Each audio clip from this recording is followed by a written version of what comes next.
IMA app में जब आप ब्रांच ऑफिस की डाक एबीपीएम या पोस्टमैन के लिए इनवॉइस कर देते हैं तो वो फिर आर्टिकल एक्नॉलेज के लिए या आर्टिकल डिलीवरी में नहीं दिखाता है। तो दोस्तों लेकिन अगर आप बीपीएम हैं तो आपको हर दिन अपने एबीपीएम या पोस्टमैन का रिटर्न लेना ज़रूरी है। अब इसके लिए आपने क्या करना है, डिलीवरी वाले ऑप्शन पर क्लिक करना है, रिटर्न वाले ऑप्शन पर आना है।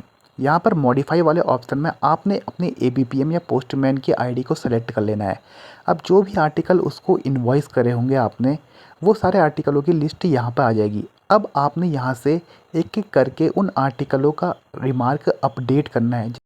उसके लिए आप उस आर्टिकल नंबर पर टिक करेंगे, अपडेट वाले ऑप्शन पर क्लिक करेंगे।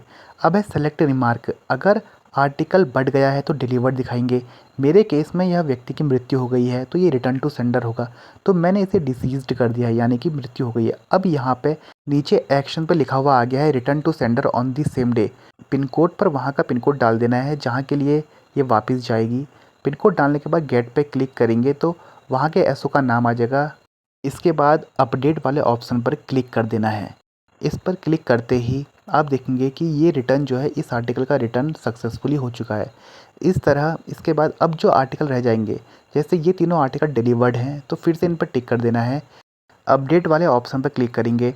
अब सेलेक्ट रिमार्क में जब आप नीचे को स्क्रॉल करेंगे तो यहाँ पर लिखा होगा एक जगह पर डिलीवर्ड, डिलीवर्ड पर क्लिक करेंगे। एक्शन पर लिखा हुआ आ गया आर्टिकल डिलीवर्ड, उसके बाद अपडेट वाले ऑप्शन पर क्लिक कर देंगे।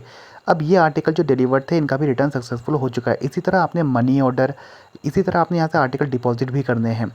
जैसे फिर उसके बाद ये आ चुका है कि ये एक आर्टिकल रिटर्न टू सेंडर है, तो यहाँ पे इस तरह से शो होगा। अब आपने कुछ नहीं करना है, उसके बाद कन्फर्म वाले ऑप्शन पर जाना है। सेलेक्ट एम्प्लॉय, उस एम्प्लॉय या एबीपीएम की आईडी को सेलेक्ट करना है।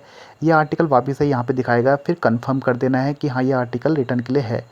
इस तरह यहाँ पे पॉपअप आएगा कि आर्टिकल का रिटर्न जो है सक्सेसफुल हो चुका है। फिर इसके बाद सबमिट वाला ऑप्शन आएगा, इसमें आपने बीपीएम एबीपीएम सेलेक्ट करके एम्प्लॉय सेलेक्ट करके उसका डाटा देख लेना है, कितनी आई थी, कितनी डिलीवर्ड हुई, 4 और 1 का डाटा है। उसके बाद सबमिट वाले ऑप्शन पर क्लिक करके कन्फर्म कर देना है। इस तरह आपने आईएमए ऐप में पोस्टमैन या एबीपीएम का रिटर्न लेना है और ये आपने हर रोज़ करना है।